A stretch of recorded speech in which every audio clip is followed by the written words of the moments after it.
What's up, guys, and welcome back to the channel. Oh man, looks like another foggy day. Hold on. And I don't even know if that helped.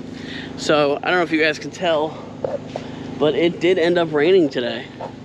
For the past 4 or 5 hours, it's been coming down pretty good. And I'll walk over here and I'll show you this rain barrel. I can't open the other one right now.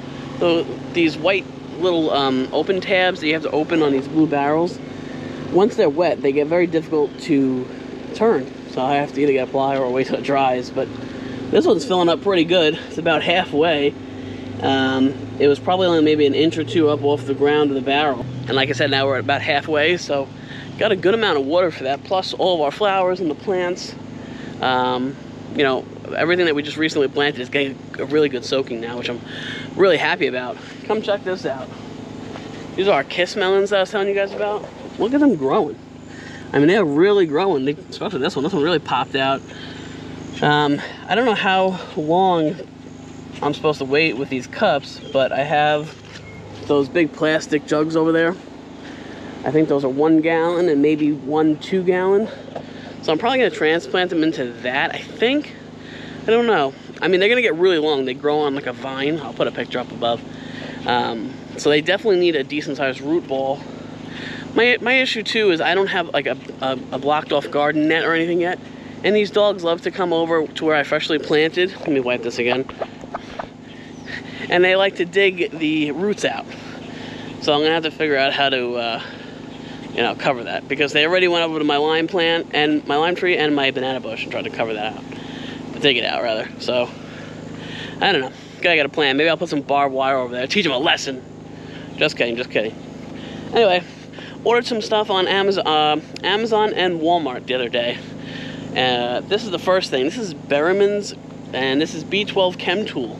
It's fuel injector cleaner. So for the longest time, I've been using seafoam, and essentially this is the same thing. However, it's like $3 to $4 cheaper per can, and it has excellent reviews. If you hop on either Amazon or Walmart.com and you go read the reviews, I mean, everybody has had excellent results with this stuff. They say it's, if not, it's better than you know, seafoam. And you can put it in your car, your generator. It cleans out all your injectors. If you have a carburetor, it'll do that. It'll clean the fuel pump. Let me see. Intake valves, fuel pump, carburetor. Cleans the entire fuel system, it says. You can also use it as a fuel stabilizer, which is really nice. So, I mean, we run this generator all the time. So no, you know, no fuel really sits in the carburetor at all. But it's good to run it through it, just to clean the system out.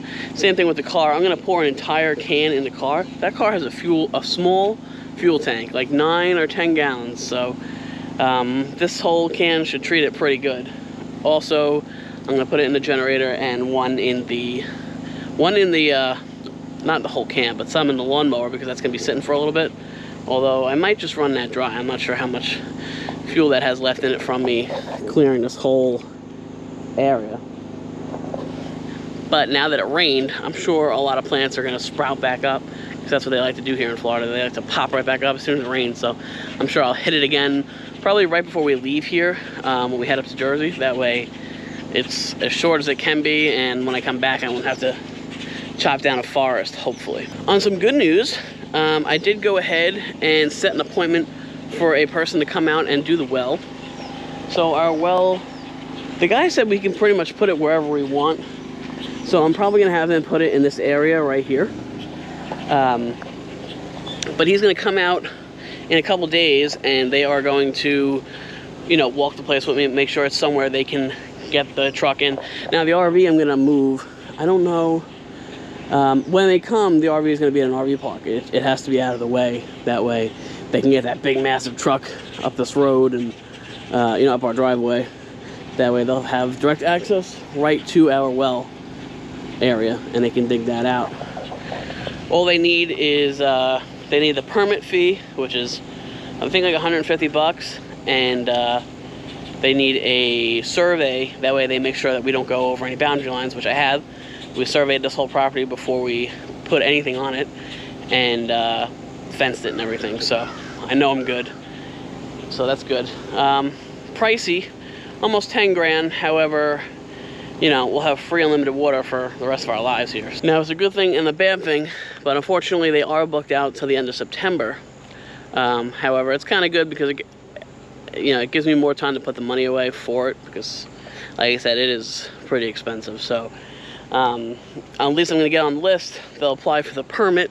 I think they have to make a site plan and submit that with the permit. That way the county kind of knows where it's going, and the well company will assure them that it's going to be on my property. So I'll of course keep you guys up to date on that. Another thing, I went ahead and put a call into somebody who's local over here, and he's going to install a power pole for us. And the power pole is going to be used to energize the well. And so we're going to put a 30, a 50 amp, and 2 110 plugs on it.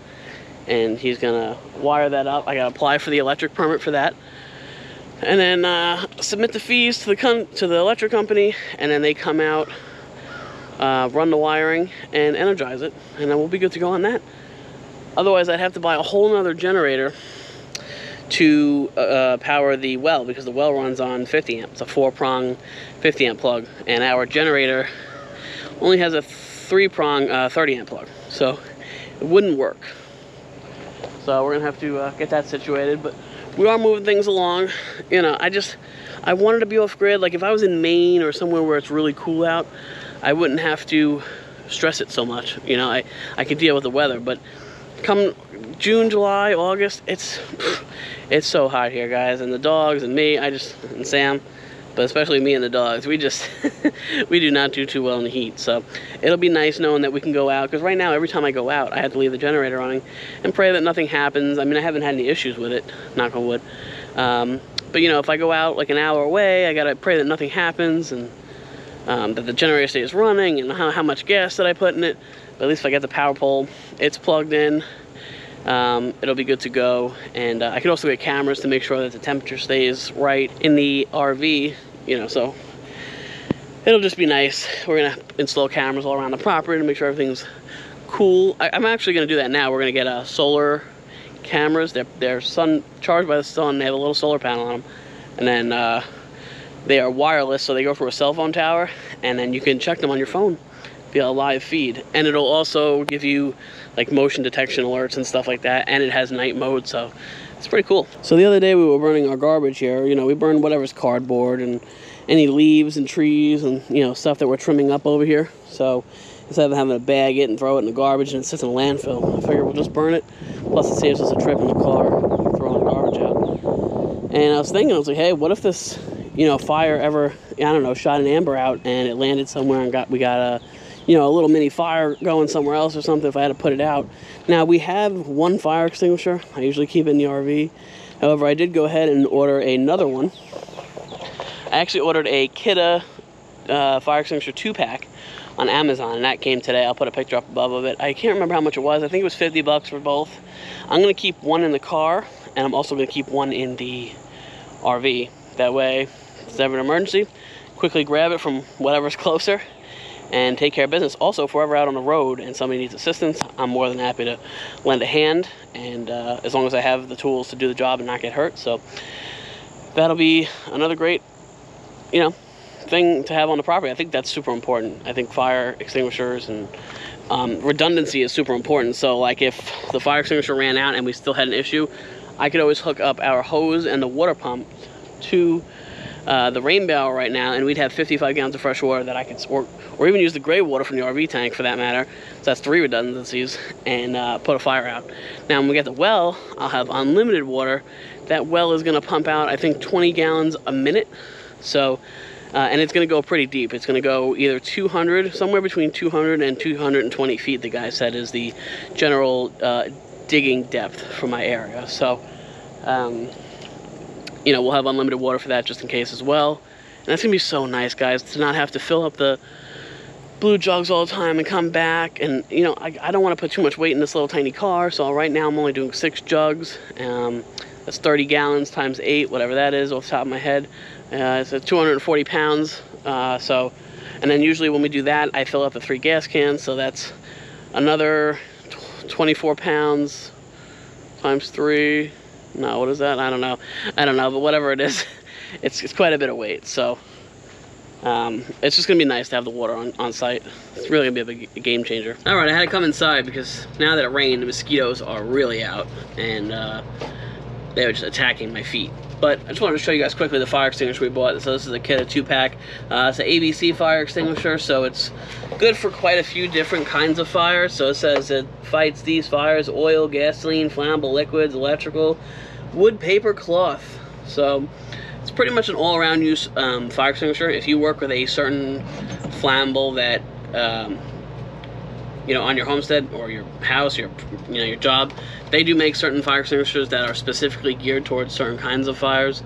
But here it's mainly paper. You know, the only fires we really burn are for, like I said, outside, or God forbid there's an issue in here, we'd be able to quickly put that out and not cause a total loss catastrophe, because that would be pretty terrible. By the way, guys, I just want to update you on something. A subscriber was nice enough to give me a comment and let me know that WD-40 wasn't exactly the correct oil to use on the blower motor fan. And actually, I don't know if that's the blower motor. It's just a fan. I don't know. It's the big fan that moves all the air around. Anyway, so I mean, I had to use that because that's all I had on hand, and it was like 100 degrees outside and it was nighttime, so I had to use something to get it going, and it worked. However, we went out the next day and I shut the air conditioner off because we took the dogs with us, so why waste gas and run the air conditioner if we're not going to be here? And I came back and the motor was seized up again. It would not spin. It was making that humming noise. I hopped back up there, went to go spin the fan manually again, and again it was very tight, a lot of friction. So went on YouTube, and this guy has the same air conditioner, it's the Coleman Mach 13.5 BTU air conditioner, and what he's telling me is there is a bearing, I forget the name of it, it's not a ball bearing, it's a certain kind of bearing, and the factory warranty, I don't know if they warranty it, but they swear it's a lifetime thing, you never have to grease it, you don't have to lube it up.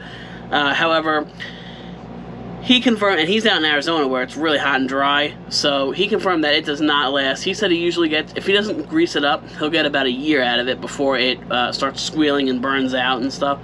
So he said, and this is what the subscriber told me to use, 3-in-1. Now originally when I looked up the 3-in-1, I saw the all-purpose. However, this is 3-in-1 for motors, little electric motors. And when I was watching his video online, this is what he used as well. This is SAE 20, so I guess it's a little bit thicker of an oil. I'm not sure. Maybe it'll last a little longer.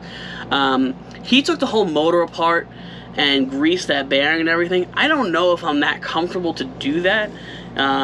You know, like I said, I can't be without an air conditioner, so if I screw something up there, taking it all apart, I'm never going to forgive myself. I'm going to have to find an RV tech to come out here, or an air conditioning tech to come out here and fix that stupid mistake. So I'm going to try just greasing that one section again and seeing if it stays greased. We don't have any noises, and there's no squealing. It's quiet.